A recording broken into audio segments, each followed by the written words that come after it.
Welcome into a Wednesday edition of Big Blue Kickoff Live, presented by Cadillac, the official luxury vehicle of the New York Football Giants. Thanks for being with us. Madelyn Burke here, along with the Super Bowl champ, Howard Cross. Phone number here is 201-939-4513, or you can find us on Twitter at #GiantsChat. As a reminder, you can find the entire archive of this show and our entire podcast network on the Giants mobile app or on podcast platforms everywhere, plus at giants.com/podcast. Howard, I gotta start the show giving out some flowers here because Giants, first of all, not only coming off a win on the road in Seattle, but a win in which special teams came up with a huge play. Brilliant. So much so, I mean, flowers to Michael Gabriel for drawing up the play and for coming up with the concept and for waiting for the right time to use it. But also flowers to Isaiah Simmons, who has been named Special Teams Player of the Week. Really? That's nice. NFC Special Teams Player of the Week after pulling the Cam Chancellor in Seattle, hurdling the line, and making the block on the field goal. And very big play. You know, the Dexter Lawrence had a little bit to do with that as well, pulling the guard down so he can give him a little room. He made a nice jump, which was excellent, and blocks the ball. We can't have any more than that. Actually, we can. The run back for the touchdown. There you go. I thought he was going to slide and not go in and then kill the clock. He goes, yeah, not a chance. I'm taking it all the way in. Listen, we saw this a couple weeks ago. Devin Singletary pulled that move. He ran it all the way down to the one, slid because he knew presence of mind. Let's just get down and run the clock and win the game. Bryce Ford-Wheaton, this is his first NFL touchdown. He's all the way, baby. Get that pay dirt, man. I respect it. I think he has earned it. Bryce Ford-Wheaton has had such a journey. Of course, an undrafted rookie who missed his entire first season with an ACL injury, comes back as a training camp favorite, makes the 53-man roster, and then makes a play in Week 5 in Seattle. So we love this storyline for Bryce Ford-Wheaton. I like it. I think it's great. I think it's fun for him to run down. I was like, is he going to slide? And he's like, no. No, he's picking up speed. Yeah. Him and Nick McLeod running down the field like, this is awesome. This is so much fun. And realistically, yes, you could have slid, milked the clock, but scoring the touchdown wasn't detrimental. It was a 9-point game at that point, and they held on to the win. Other news to start our show today, of course, head coach Brian Daboll is at the podium currently speaking to the media. One of the points that he brought up is Kayvon Thibodeau, week to week with a wrist injury, saying that Tibbs had surgery this morning on his wrist. What? Daboll saying, I'm encouraged with what I've heard about this. So, Kayvon Thibodeau, wrist surgery this morning. Safe to say he's a scratch this week on Sunday Night Football against the Bengals. Azeez Ojulari, of course, will be important with that absence. Yeah, I mean, depending on what the surgery is and the way they brace it up now, Madelyn, he could even play Sunday night, believe it or not. It's crazy. I don't expect him to, but you definitely could. Yeah, that's true. That's true, depending on the severity. Plus, Malik Neighbors still in concussion protocol. He'll be outside, though. We'll be working on the side today, so trending in the right direction. Of course, Neighbors did not travel to Seattle for the Week 5 matchup with the Seahawks. And that gave the team a little chance to, showcase some other offensive weapons, and they did a good job. Slayton did a great job. Robson always. We had Theo got in there and caught a few balls. Howard loves a good tight end moment. I had him on the missing persons report, so he's off the milk carton now. He's in the game. I love it. Off the milk carton, love to see it. And then of course Devin Singletary. Limited today, but is trending in the right direction. Singletary, of course, missed the game in Seattle with the groin injury, and so limited today, trending in the right direction. We'll see about his availability on Sunday Night Football, but of course, Tyrone Tracy gave a lot of optimism to the depth of that room. Yeah, Tracy did a great job. You could see him as the game kind of wore on and he kept getting more reps. He started to I could have bounced that outside. The next time he gets up, he bounces it outside. I'm like, okay, I see him. Very good control. I would say ball control of the game. He was you're switching the ball to the outside hand to keep it from getting knocked away from the guys trying to swipe at it. So it was really good to see him run. Show some great speed when he made those moves on the outside. It becomes a foot race. I like him in a foot race almost every time. So he really made the offensive line's job look even better. Absolutely. And then, of course, some other things to monitor today in terms of the injuries on the list. We've got a couple more. Who is it? John Runyon, it looks like, is ill, and Greg Van Roten is getting a vet day today. So, it means he's a vet and he's getting a day. He doesn't have to practice. It's like, okay, listen, you paid your dues. Okay. I don't know. So I guess it's load management. But so it's it's a long season. It's week 6. You want to monitor the health of especially some of the older guys on the roster, and that's what Brian Daboll and this coaching staff is doing. Yes, they're doing a good job of it though. As long as they keep playing the way they played today, I don't care what they do during the week. Absolutely, absolutely. And of course, we talked quite a bit, I'm sure, on this program throughout the week with the other hosts on the show, and on our Giants Hangout about just how incredible that Seahawks win is. Yeah.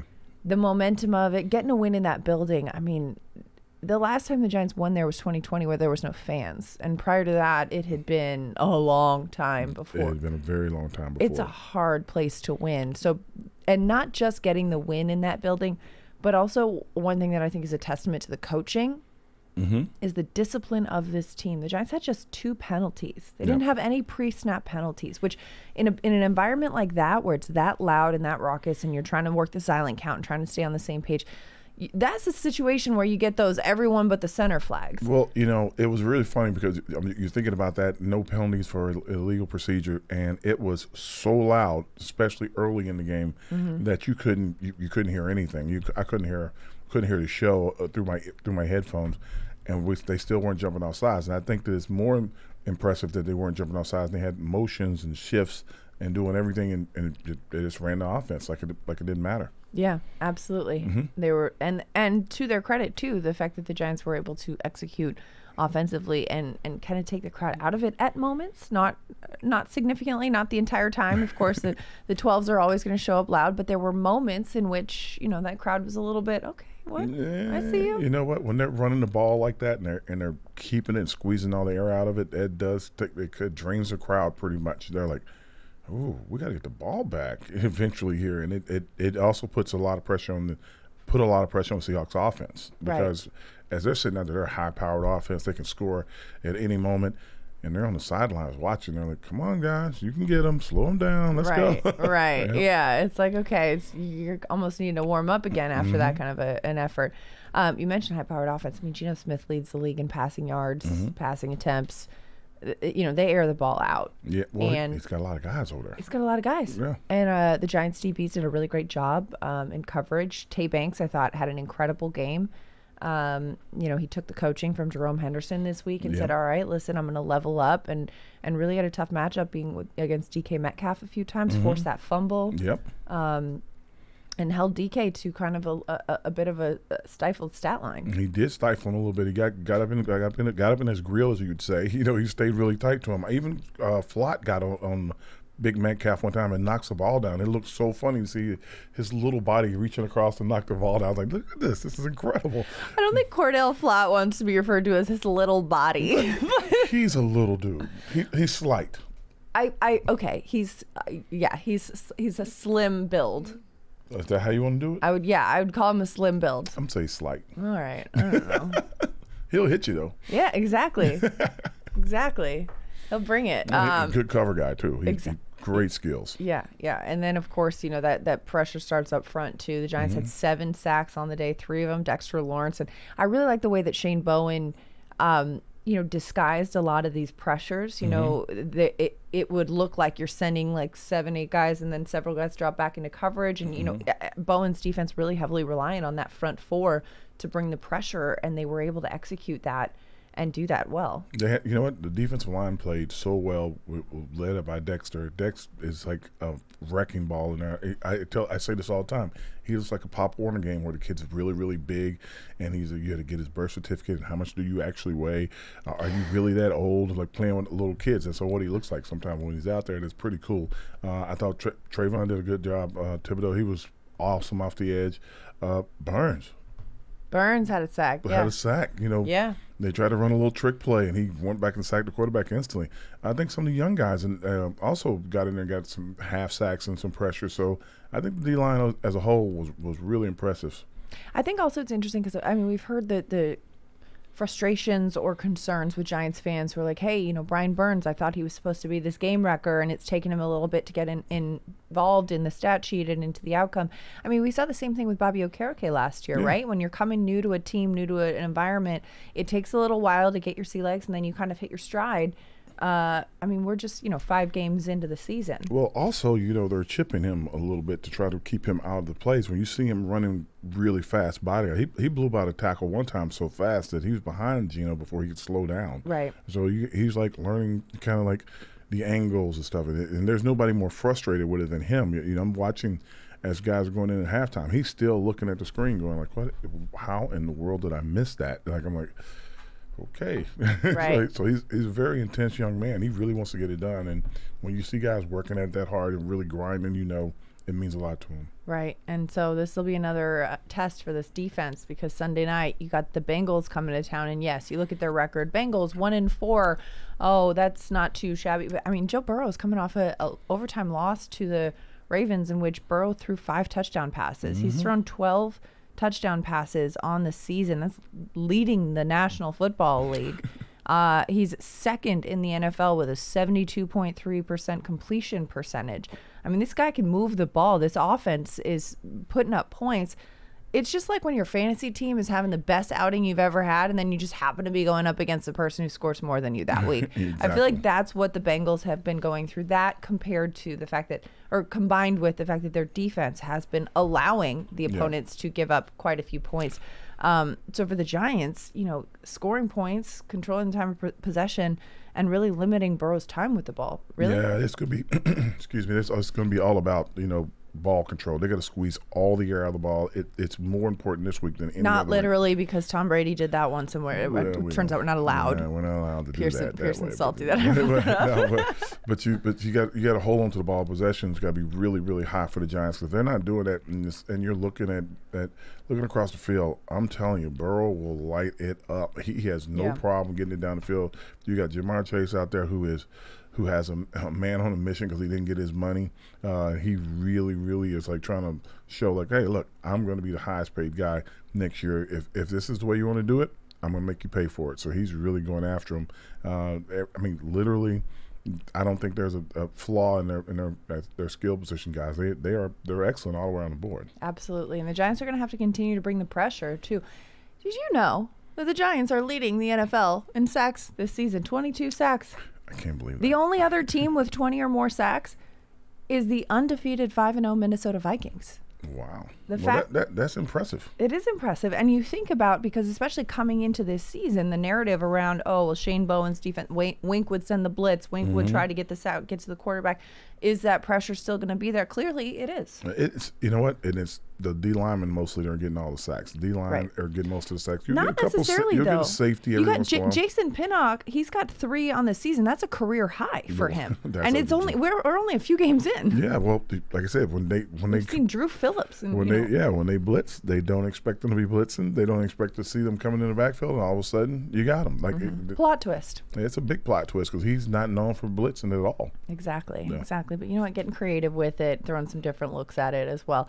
Giants fans, make sure you go and subscribe to the Giants Huddle podcast. It features long-form interviews with Giants players, coaches, and front office staff, past and present. Plus, hear from the best analysts covering Big Blue and the NFL. Search for Giants Huddle and subscribe on your favorite podcast platform, or simply go to giants.com/podcast. And don't forget, if you are on Apple Podcasts, leave a 5-star positive review for all of our Giants podcasts. Let us know what you think. Like, comment, subscribe. You know the deal. 201-939-4513 is the phone number. I just want to shout out John Schmelk for getting the phone lines fixed. I know we were having some technical difficulties last week, but Schmelk said, no. We want to hear from you. We want the callers. So let's go to the phones. We've got Big Ed in Maryland on line 1. Big Ed, you're on Big Blue Kickoff Live with Howard and Madelyn. How's it going? Hi, how are you guys doing? Doing well. Come on in now. Hey, what's up, Howard, man? Hey, man. Hey, Howard. Hey, look. Remember what I said before the season started, right? Yep. We supposed to be 10-0, right? It's supposed to be. It's all right, though. We would have been close. We had a couple plays here and there. It would have been probably 5-1 or 4-1, whatever it is. It would have been pretty close. Nah, I see 5-0. That offense is working like it was Sunday. We'd be 5-0 now. Oh my goodness. Well, they're you doing. don't want to peak too soon, right? You know, you gotta. They've been going. Daniel Jones looks good. This is the big part, though. See, we got to show this consistency this week. We got to somehow win this game without getting too hurt. Because you guys just mentioned like a couple of people that's hurt. Yeah. And it's like, oh no. All right, so we still got to play aggressive. We still just don't let them do. We can't let them throw that deep ball because they will. Oh my gosh, that boy will. Mm-hmm. And I feel like if we practice, this is what I saw from the game. Okay, let me say this real quick. So we practiced well last week. We practiced so well, it showed up in the game. And once we keep playing in that level, we should be winning most of those games. Yep. The only way you lose it is because somebody didn't do something when we needed it done.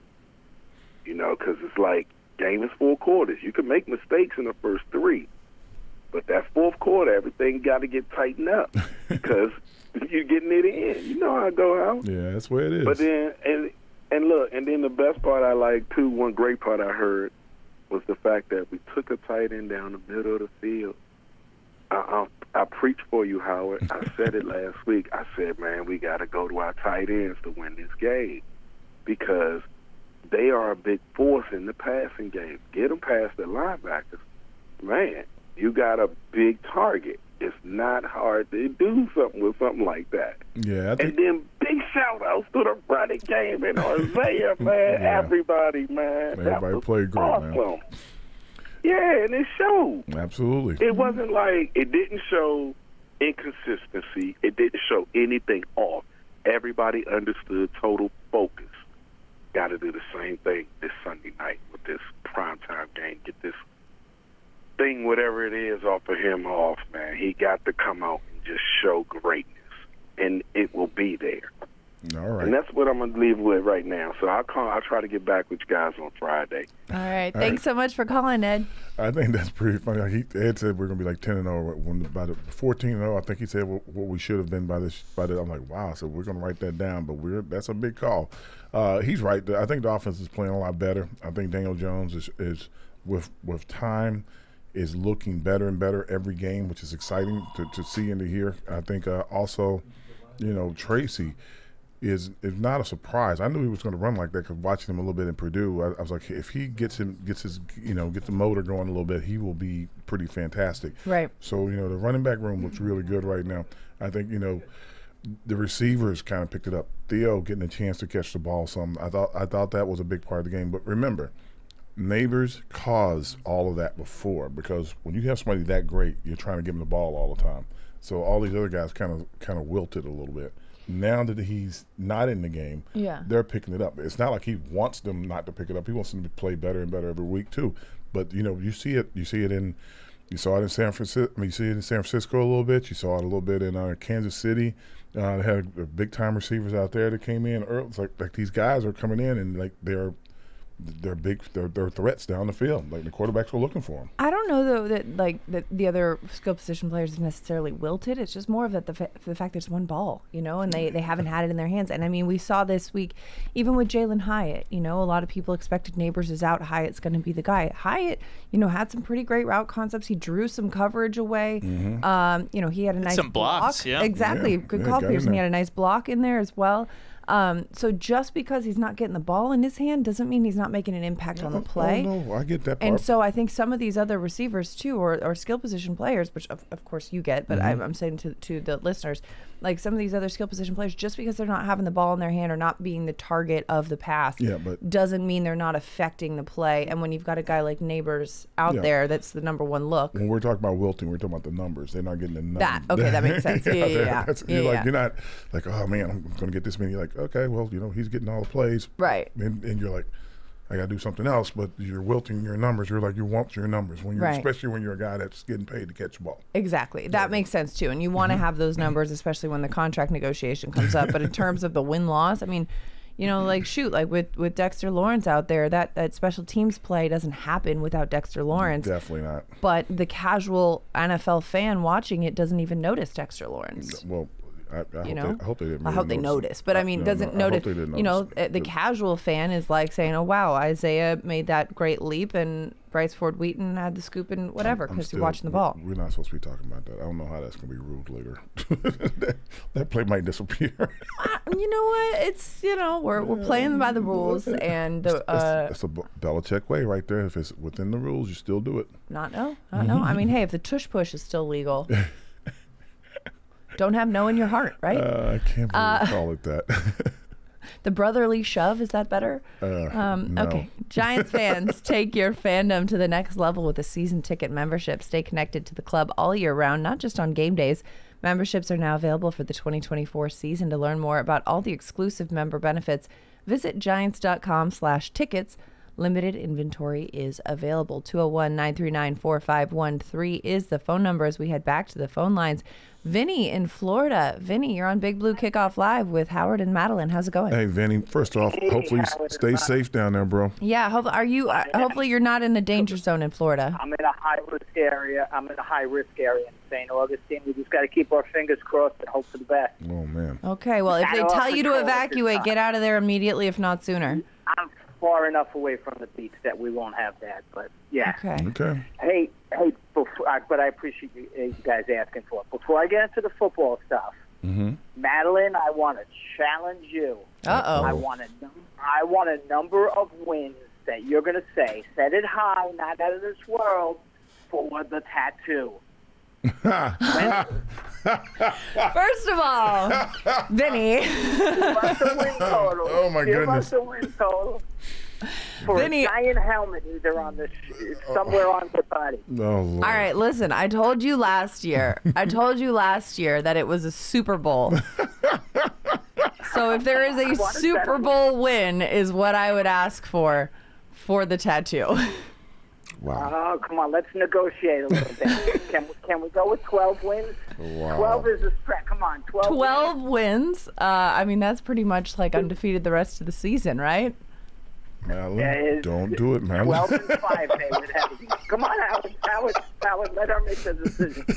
Come on, I'm working on this, Howard. 12 and 5 with an NFC Championship appearance. I'll consider it, Vinny. Wow. Consider it, okay. I'll consider it. But really, the Super Bowl was the Super Bowl was the vibe. Oh my goodness. All right, Vinny. Okay. I appreciate though. A real football question, though. I mean, honestly, I appreciate the callback because this was a last season thing that I said. And Vinny, hold me to my word, and I respect it. Oh, that's I so remember funny. it. Yeah, what I wanted to say, how many people in the beginning of this year were thinking Malik, Theo, and Tracy as our studs, running back, tight end, and wide receiver. We were all hyping Malik, but if this year progresses, and I'm an excited fan that's just looking at the positives and not the negatives, if this year progresses, we got the opportunity to go into next year, and I'm hoping this is going to be a solid year, with real good weapons at all three of those positions. Theo's had his coming out party, and I heard you mention it earlier in the show, Howard. He had 5 catches, and one was down the field. Yep. One was, in a place where you say, hey, if he can start running patterns like that, that opens up this offense in a whole different way than we've shown it in the first 4 games, and even with the 5th game with Malik not having it. Mm-hmm. And, I'm excited about it. I can't remember when I've been this excited about a Giants team. They've made improvement every week. The second thing is these fans have to stop crushing Daniel Jones. I know there's a piece out there. Every time I go to a bar and wear a Giants shirt, someone asks me, what about Daniel Jones? And I said, I've been saying this for years. I can't evaluate him until he has a line to protect him. Yep. And he does this year. And, he's getting better. And last week with the 2 deep balls got me even more excited because I thought that this was going to be the time that he corrects everything because he's been going overthrowing and underthrowing. So curious on that. And then the last thing I wanted to say is I said you last week, Howard, and I predicted the Giants were going to win. I don't have a feeling this week. Cincinnati is probably the best 1-4 team I've seen in a long time. Yep. But I think we're going to stand up to them. I think, you know, when you rush 4 guys and you get pressure, you can cover a little for, you know, a lack of a deep secondary. And they're holding their own. They're holding their own. This is something that surprised me in a positive way yesterday. And that blocked field goal was out of a movie. I can't even think of the movie or any movie, but that thing was a fairy tale just happened. And I can't believe the guy schemed it up, and it worked.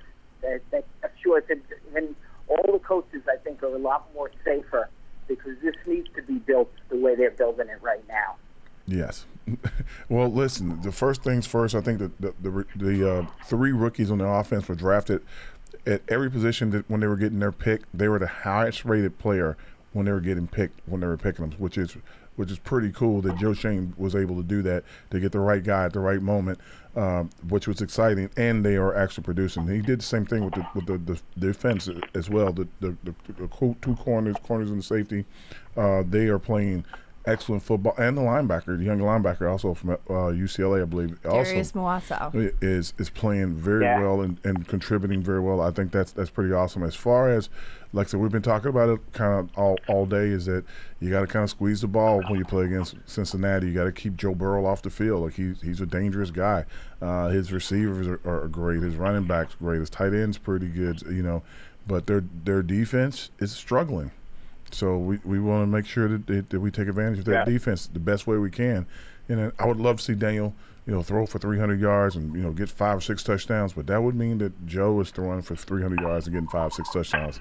I'd rather be more like throw for 180 yards, 200 yards, and run the ball and just keep him off the field. Sure. That would be the best win for us. Yeah. If you think about the draft, I'll just say this last before I go. If you think about the draft class this year, they're not only started, but they're going into undrafted free agents. Chapman is an undrafted free agent. They're 6 rounds deep, and they're all getting good. That's just like a fairy tale draft this year. They got starters already started, and now the other guys. It's exciting. It's very exciting. Well, thank you again for your call. Thanks for the call, Vinny. Appreciate it. I mean, that's a good point, too. And you got guys like Elijah Chapman who you know, people across the league, you know, one of the reasons that he was an undrafted guy is people across the league would look at him and say, well, you know, he's got the skill, he's got the strength, but he's a little small. He's a little slight, to use your word. He's a little small. But then, you know, in that Houston game, he just, you know, put on the burners and shows that his speed and athleticism, and he makes the roster. And the fact that, you know, the Giants and the front office and the scouting staff is able to say, I'm going to look at this player and at these players, and not just at the obvious height, weight, size, whatever, but also the skill set that they have. And even if, okay, maybe this doesn't look like what I'd imagine a player at this position would look like, how do they play the position? And being able to separate that and find a gem of a player in Elijah Chapman, who is such a darling in this locker room. He's pretty awesome kid. He's not that tall. But he runs great. He has great leverage. He moves well. He plays with, you know, great hands, and he's got the speed that gives an offensive lineman fits, because if you just miss him a little, he's by you, and you're trying to hold him to stop him from getting there. You just got to find a way to get your hands on him to try to slow him down. Remember that Houston preseason game? He blew off to track down that running back. I'm like, look at this dude. Burners. Who is this? And not only that, he's got the locker right next to Malik Neighbors. So he understands, and he's like, listen, you know what? I'm going to step back. He's not, you know, a diva about it. He's like, all right, you know what? I'm going to let Malik have his moment to talk to the media, and then I'm going to come back around later. And he's just such a team first guy. Yeah, it's good. You know, it's a lot of players out there that you know, you think of the guys like the Aaron Donalds of the world, that they weren't that big. That position now is becoming that kind of size and speed kind of guy. You get Dexter over here, you got Chapman down here, and it's like very interesting look. Well, and a guy like Dexter too. Like Dexter, you don't look at him and think that guy's going to be quick, fast, but he's fast too. He'll run down the quarterback like nobody's business. I think the dance move alone just lets you know how athletic he is. First of all, We got that sexy Dexy tutorial. Oh my goodness. You know, hit it. We want to see it. I mean, this man hit a somersault. Yes. He somersaulted off the field last weekend. That was pretty cool. I was like, how in what? But you know what? I respect it. He's like a giant kid having so much fun out there. He's having the most fun ever. I love seeing those guys have a good time. And again, like I was saying, that just seeing the offense go out and meet them and to congratulate them when they're having a good series, and the defense goes out and meets the offense and having a good series. You know, watching Daniel go up and down, hitting all his linemen and going to the defense. Let's go, guys. I'm like, wow, these guys are fired up. I was excited for it the whole time. They're fired up. It was endearing. And even, you know, Good Morning Football did a segment when the Giants won, or when, you know, the blocked field goal happened and they realized, wow, we got this game. Daniel Jones on the sideline is just like, I don't know what to do with my hands. Like, what? I don't know. And it's endearing. It's like, that's all of us. It's like, oh my gosh, this is actually happening. Very exciting. It's very exciting. It's great. And, you know, you mentioned it too, and Vinny mentioned it as well. You know, the fact that the Giants are going to have to put up points to get a win on Sunday. You want to see him throw for 300 yards, but if they do, that means Joe Burrow's doing it. I mean, the Bengals, they're averaging 28 points a game this season, despite being 1-4. They're the 5th team to average 5 or more, or to average 28 or more points per game, despite starting 1-4 or worse in the team's first 5 games. Like, this doesn't happen. Teams that put up that many points do not have this kind of record on average. So you look at the struggles of the Bengals.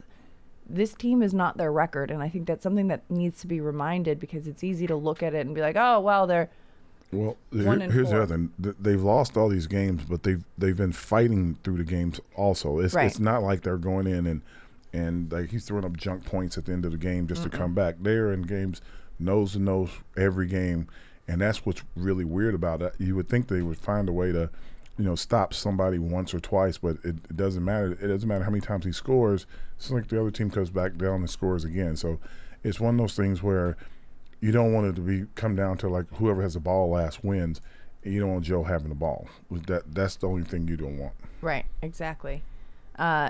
Giants fans, the Giants official connected TV streaming app Giants TV brings original video content and game highlights on demand and direct to Big Blue fans. Giants TV is free on Apple TV, Roku, and Amazon Fire TV, and on the Giants mobile app. 201-939-4513 is the phone number. Again, hat tip to John Schmelk getting the phone lines fixed. It's a little bit different system. We can just take one call at a time right now, but appreciate your patience. If you're trying to get through, keep trying. But right now, we're going to the phone lines because RJ in Georgia is on Big Blue Kickoff Live with Madelyn and Howard. RJ, how's it going? What's going on, RJ? Hey, what's going on, Madelyn and Howard? How you guys doing? Very well. Good. Hey, listen, I'm just calling because I'm just a proud fan. You know, we all been waiting for the emergence of our offense. You know, we've been down for a while, and just to see them control the ball, control the clock, and they've been doing this now for at least 3 or 4 times where they have had the ball for 9 to 10 minutes. To see that transformation, that's only going to pay, to me, big dividends, you know, as the season progresses. And Daniel Jones, I have never seen him that animated on the sideline in his career. So I don't know what got into that dude, but you know what? Whatever it is, keep it up, because I'm proud of that dude. And I just wanted to say that to you. I'm just a proud fan. I think the sky's the limit. If there's any team that needs a win at home, it's the New York Football Giants, because we've been really bad at home, and it's time for those fans to see a good product on the field. I'll take it off the air. You guys enjoy your day. Thanks so much for the call, RJ, and for the positivity. We love a positive moment, because I think so often, you know, especially with the struggles the Giants have had, we've heard a lot of, you know, airing of grievances. Every day is Festivus on this show. But you know what? I really respect the moment of saying, you know what, I want to call in and just express some gratitude and positivity. RJ, love to hear it. Definitely love to hear it. Love to hear the Giants fans being excited about wins and stuff. Yeah. And, you know, and also, I agree with him. I'd like to see a win at home. Absolutely. And, you know, and get the monkey off the back for the primetime games. That would be also awesome And the only way to do it, they got to squeeze the ball. Because oftentimes, too, you get caught up in the narrative of a team. And primetime games really feed into that. I mean, you look at what's going on with Kirk Cousins right now. Kirk Cousins in Atlanta is having himself a season. And he's finally got those primetime wins happening. But for so long, anywhere Kirk Cousins would play, if it was after 7 p.m., so he was solar powered. It was like, the sun was down and so was Kirk Cousins' productivity. And the narrative around him became such. Daniel Jones and the Giants, have struggled in primetime games. And so, yes, the real ones know, the Giants fans who watch week in and week out know what kind of quarterback, what the possibilities are with this offense, but a national audience and the national narrative around the team is a little bit affected still. And I personally, for Daniel Jones and for this team, would love to see the national audience kind of take notice of like, okay, this guy isn't a punching bag, and this team isn't a joke. This is an actual NFL team that has an incredible looking offense and possibilities here, and it would be lovely to see that on that stage. I'd love to see them win like 21-20 or 24-20, whatever it is. Just win, but I just don't need a lot of passes. I want, in this particular game, keep the clock running. keep them on the side. Howard wants to bring it back to old school NFC. 3 yards in a cloud of dust. Well, I'll take 8 yards in a cloud of dust, but three works. It's 3.5. Also, speaking of 8 yards in a cloud of dust, again, Tyrone Tracy averaging 7.2 yards per carry on 18 carries. That is ridiculous. 7 yards in a cloud of dust. 7.2 yards in a cloud of dust. But still, usually like 4.5. That's respectable. He had two or three runs over 20 yards. That helps the average tremendously. And when like I said, you could see him. He started first. He was going inside and just like, okay, I'm like, it's simple math. If there's one guy out there, beat the one guy. Right. Don't try to cut back inside. There are 10 guys coming towards you. And finally, he dipped in and went out. When he went out, the guy just had to turn and chase him. And I'm like, there you go. Hit him with that Euro step. We give him the old dead leg. Like, hey, there it is. Yeah. So it looks good. And now guys are going to be, they're going to play contain a lot more. Sure. It's going to bring the corners down on the outside a little bit more. And they can't do that if the receivers are still, getting deep. And if the tight end just kind of jogs by, you're like, well, where's he going? He's running a route as he throw it to him. Like it's going to be interesting to see how they start to contain it. Like Tracy is special in that aspect. Well, and when you have, and people always say, you got to get the run game going to open up the passing game, because you have to actually have that threat of a run game, and the Giants have established that. But also, the Giants have attempted to establish in weeks past the threat of the long ball and hadn't been able to connect. Finally, in week 5, not once but twice on a single drive, they hit. Daniel Jones hits Darius Slayton for a 41-yarder and then a 30-yarder. Yep. So now you have to respect it. I mean, prior, even if they're attempting it and not connecting, it's like, okay, we have to respect it. Still, now that they're connecting on that pass and that play, and they've found that chemistry there, DBs are going to have to respect it. Yeah, but think about this, and this is like something that people don't really see. Like when he hits Slay on the 41-yard, that's a catch and tackle right there, right? Right. That's the ball traveled that far in the air. So that's the ideal. You want to throw it 40 yards. Exactly. You want to hit the receiver right at the 40-yard mark. So being able to time it up where you're throwing it and he's getting to that mark at the same time is where they've been missing it just a little bit. The timing's been off. More so than he's got to work on his deep throws. Like now the timing's just off. When they get the timing right and he releases it, it's going to hit right where it's supposed to. He did a great job of it. The one across the field was a even more impressive throw. He has to lead him as he's going to the end zone, and he's going across the field on a deep cross. And I'm pretty sure Dable said that wasn't like the first option on that play too. No, it was definitely not the first option. You see DJ going through his progressions a little bit more and kind of finding Slayton on 30 yards. And think about it, because he was kind of flush from the pocket. He was rolling over to his right side, so everything on the right's where he's supposed to be looking. He looks up and like, oh wait a minute, he looks like he's going to outrun him. Go kid! Like that's what it was. 30-yard touchdown pass across the body. Exactly. And this is the type of things that you're like, okay, see, this is. Is this too early to call it Danny Dimes maybe returning?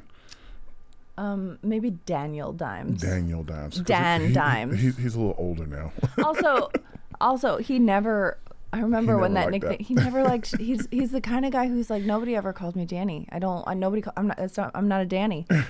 And I was like, well, too bad. The toothpaste is out of the tube, my friend. And Danny is happening. Danny's returning. But you know what? Maybe it's just Daniel back at it again with the white Vans. I like it. Either way, you know, the fans will come up with something clever if he continues to ball out like he does. But a lot of it, too, comes from just the confidence that he has in the protection that he's getting. And he's got time.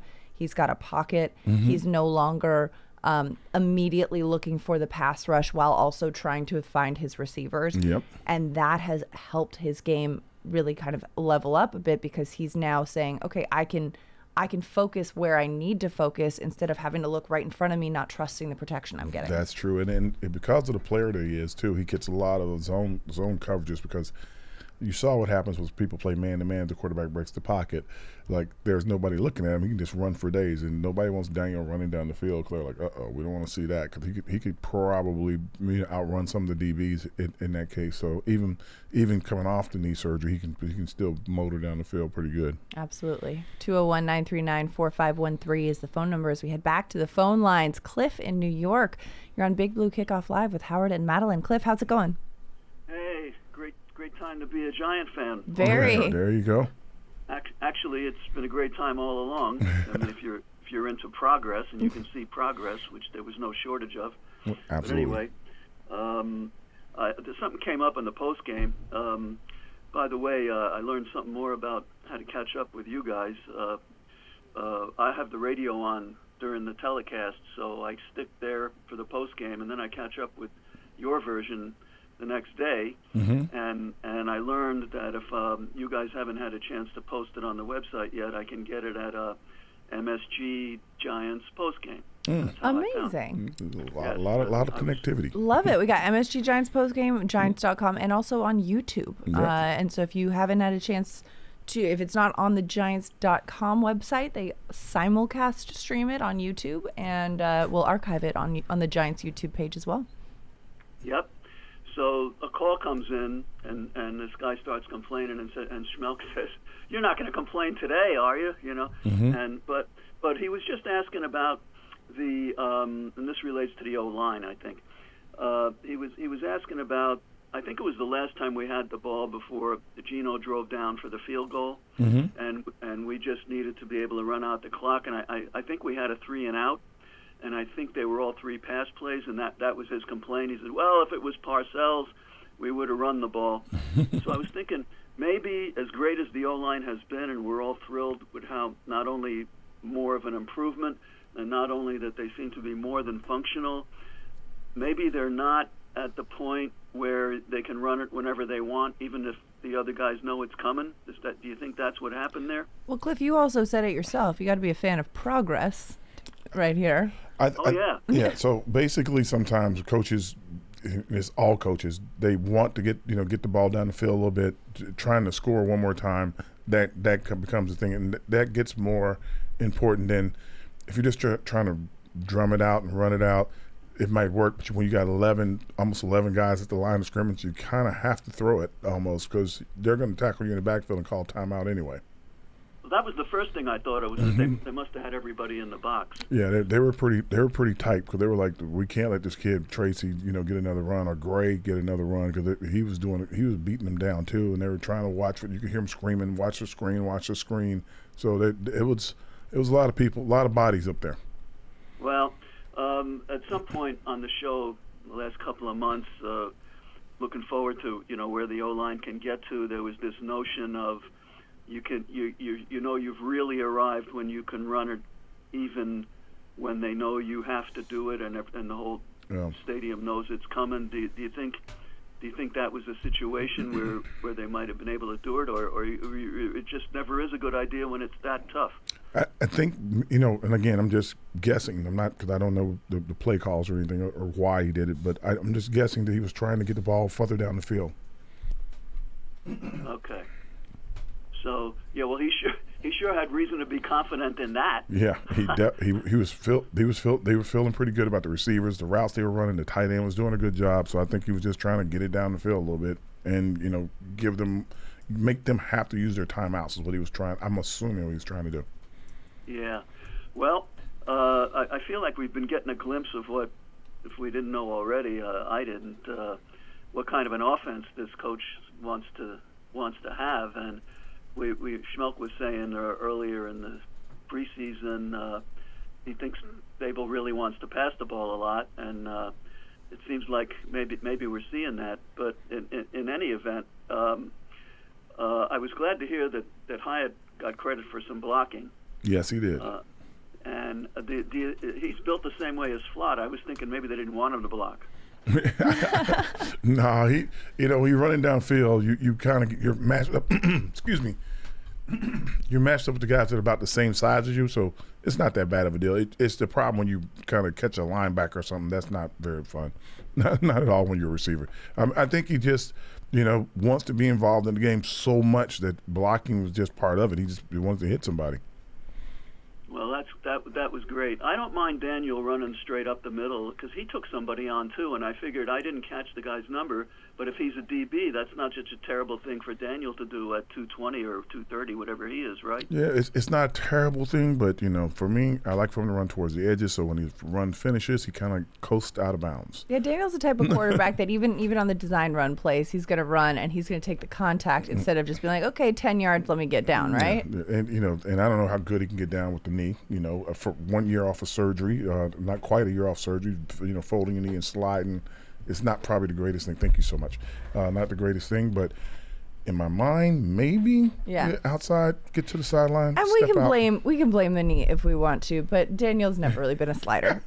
It's just never. That's just not his game. He's the type of guy. He went to Duke. He knows how to slide. He knows how to slide, but he's a tough guy. And he likes to be like, no, let me just tough it out. Okay. Cliff, thanks so much. Thanks, Cliff. Oh, what were you gonna say? All right. Thanks so much for the call, Cliff. Always appreciate it.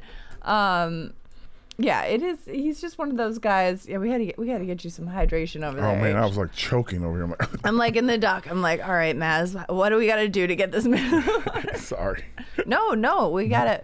It's that time of year, A little dust in the air. I'm like, okay. Dust, a little this, a little that.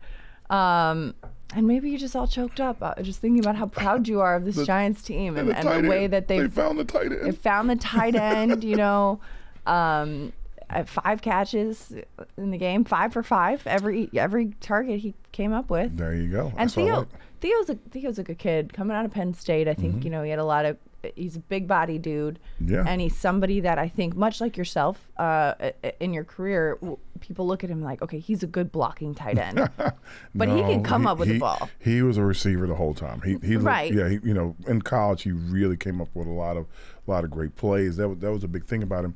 He has great speed and he gets open, runs great deep routes, and that's what they were looking for. And like early in the season, hadn't quite gotten into the rhythm of the game yet, and I know that it just takes time for him. He's going to get there. Yeah. And I think John and I spoke about it maybe a week or so ago, and we were talking about how do we get him more involved. I'm like, he's just going to have to take a moment. And like I said, this was an opportunity this week, and hopefully we get Neighbors back this week. Right. Hopefully for his own sake with the concussion and everything. But if not, we know that there are going to be other guys going to step up. You're going to see some other faces starting to pop up in some of these routes and stuff. Absolutely. And for those joining late, Malik Neighbors, again, still in the concussion protocol, but out on the field today working on the side. Mm-hmm. So that is a good sign for the guy who did not travel to Seattle because he's dealing with that concussion. Devin Singletary participated in individual drills today, limited in practice today, coming back from that groin injury. Okay. Guards Greg Van Roten is out sick, or John Runyon, is out sick, and Greg Van Roten is dealing with a vet day, which Howard just learned today. I'm kidding. Howard, vet day? We didn't have those in my day. What's a vet day? Load management. Hey, I mean, the NBA season is just around the corner, and we are getting in the theme of it with some load management for Greg Van Roten. Listen, it's a long season. The Giants don't have a bye week until week 11. Yep. You want to make sure to stay healthy. I mean, some of these teams right now, you got the Chiefs and the Vikings heading into their byes in week 6. You got some of these early byes. I think it works out well to have a bye later on in the season. I think the bye, no offense, I think the bye, it comes kind of mid-season. If you get to the midpoint, I think it's the best time to do it. That way you can get a little recharge. You get some guys that are banged up a little bit better off. So I think that's better. The early buys, they really put you in a bad position because now you've had your bye and you got a long season. If somebody goes down, someone gets nicked up, it's harder for them to get back. And then if you do make a playoff run, then you're it's beat even up. longer. Yeah, you're beat up before you get there. Yeah, all the days of all the things. But we got a long time before we talk about the Giants. Bye, as we continue to talk about the Giants Sunday night football game. Okay, this is something that I have noticed, Howard. First of all, this year the Giants have 2 wins so far, 2-3 on the season, both on the road. They haven't won at home yet this season. It's been a little bit tough. It's also Sunday. The Giants are going to be continuing to celebrate the 100th season. Of course, it's 100 years of Giants football.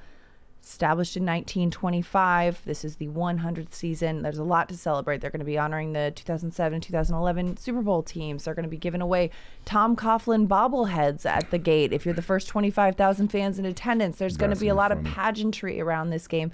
Not to mention, it's also Sunday night football. So there's a lot of lights. There's a lot of celebs on the sidelines during warm-ups. There's just a lot going on in a game like this.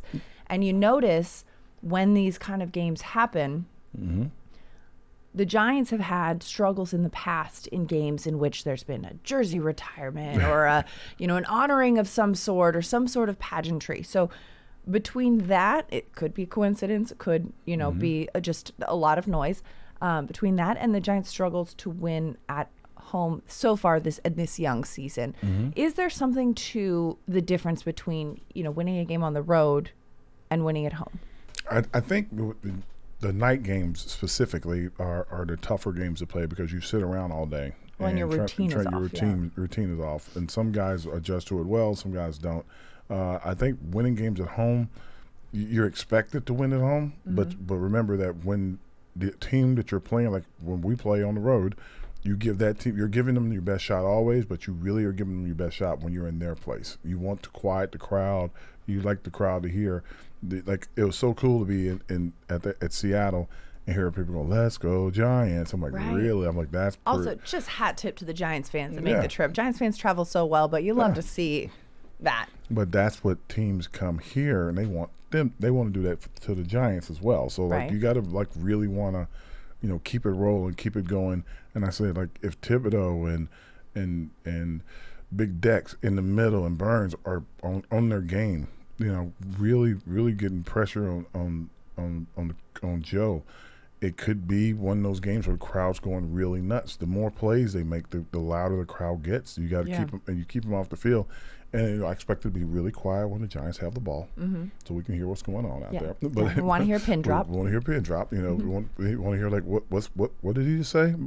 Did he say Omaha? I just want to make sure that we're doing it right. Hot sauce. But it's one of those things where it's really hard to play in a team that's coming in. This is a desperate team that's coming in. Right. We've been talking about them being 1-4. We're talking about they're scoring 28 points a game. They've every game they've played seems like it's gone down to the last play. I mean, Joe Burrow says that this is not a championship team of his own team. They're coming in 1-4, trying to avoid a 1-5 start. Well, like you said, desperate team. They're desperate. They're trying to find a way to get back, get themselves righted, so to speak. And we don't want to be the team that they get right with. We want to be the team that takes them to the wire and maybe pushes them over the edge because we got them now. That would be great.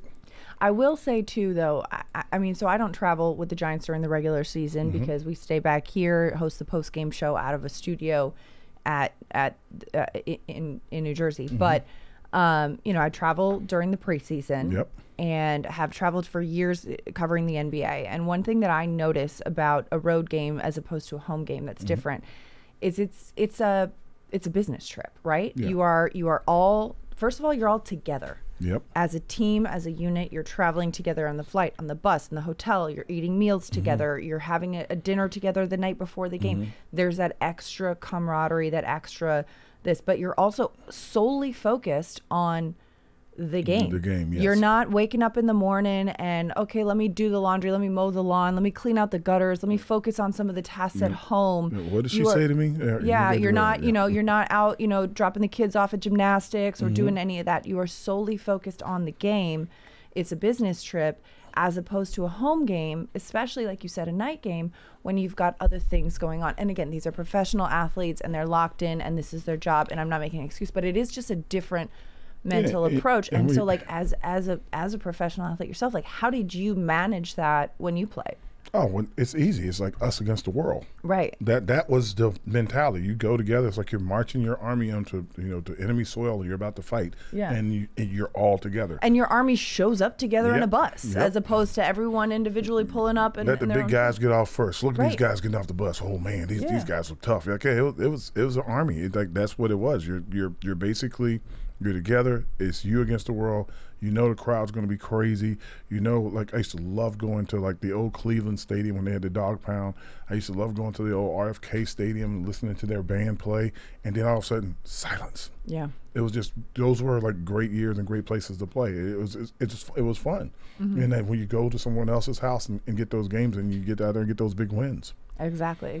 But you know what? A home game and a home win just hits different as well, because you do it in front of the people that you see every week. You've got the season ticket holders. Yep. You got the fans that like I know when I walk around this corner, I'm going to see these certain guys that always sit there, and I'm going to say hello to those fans over here, and the people are going to say hi. There's just something different, and it's a different experience of a home game. And it's, the focus goes from, okay, we're on a business trip where we're coming in as the invading army, to, okay, we're all showing up and meeting at headquarters and defending this turf. Yeah, and I think that the big I'm choking again. It's all right. It's all right. Excuse me. It's all choked up talking about playing at MetLife Stadium. I think that when you're at home, yeah, the ideal of defending your ground is a big one too. And like some coaches, that's a theme. We got to defend this house. Yeah. Yeah, that's one of those things that if the players have that kind of mentality, it's really cool. I send my son text before every game, and if he's at home, I said, I can't believe. It'll start off saying, I can't believe they're on your grounds again. And he's like, and then I'll make it up some story for him that he's about to go into a battle. He writes back, thanks, Dad. It's just hilarious. That's cute. Yeah. How dare they? You're pulling your own, what is it, Captain Andrew Luck kind of? It's hilarious. Dear mother. All right, it's hilarious. Like, how dare they be on your grounds again? The audacity. Come marching in here with their RVs. Who are they? Shout out to Howard Cross III and Notre Dame Fighting Irish. Yep. Got the big Stanford Cardinal this weekend. Good luck there, kiddo. Good luck to see it. We love to see it. Notre Dame Stanford is almost as exciting as Giants Bengals Sunday night football. No, it's not. Not close. Not close. But it always is when it's your son. It is, but nope, not close. I know. That's fair. Sunday night football, it's going to be so much fun. I always love the Sunday night games. I love the primetime games. We're going to be waiting all day for Sunday night. Yeah, everybody knows. She'll be zooted and suited, guys. She'll be, Madelyn be out there showing off. First of all, looks don't serve themselves. Obviously.